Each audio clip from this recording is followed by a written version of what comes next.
ಕಥೆ ಆತ್ಮವಿಶ್ವಾಸದ ಶಕ್ತಿ. ಒಮ್ಮೆ ರಾಮು ಎಂಬ ಹುಡುಗನಿದ್ದ. ಅವನು ತುಂಬಾ ಬುದ್ಧಿವಂತನಾಗಿದ್ದರೂ ತನ್ನ ಮೇಲೆ ನಂಬಿಕೆ ಕಡಿಮೆಯಾಗಿತ್ತು. ಶಾಲೆಯಲ್ಲಿ ಪ್ರಶ್ನೆ ಕೇಳಿದಾಗ ಅವನು ಸದಾ ಮೌನವಾಗಿರುತ್ತಿದ್ದ. ನನಗೆ ಸಾಧ್ಯವಿಲ್ಲ ಎಂಬ ಮಾತು ಅವನ ಬಾಯಲ್ಲಿ ಸಿಕ್ಕಿಹಾಕಿಕೊಂಡಿತ್ತು. ಒಂದು ದಿನ ಶಾಲೆಯಲ್ಲಿ ಭಾಷಣ ಸ್ಪರ್ಧೆ ಆಯೋಜಿಸಲಾಯಿತು. ರಾಮು ಹೆಸರು ನೋಂದಾಯಿಸದೆ ಹಿಂಜರಿಯುತ್ತಿದ್ದ.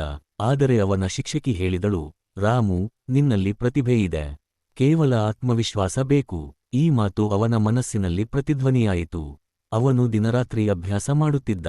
ಮೊದಲ ದಿನ ಅವನಿಗೆ ಅಂಜಿಕೆ, ಎರಡನೇ ದಿನ ಧೈರ್ಯ, ಮೂರನೇ ದಿನ ಆತ್ಮವಿಶ್ವಾಸ.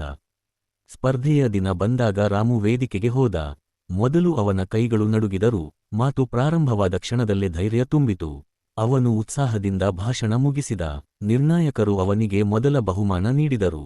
ರಾಮು ನಕ್ಕು ಹೇಳಿದ, ನನ್ನೊಳಗಿನ ಭಯ ಹೋಗಿ ಆತ್ಮವಿಶ್ವಾಸ ಬಂತು, ಅದು ನನ್ನ ಗೆಲುವಿನ ರಹಸ್ಯ.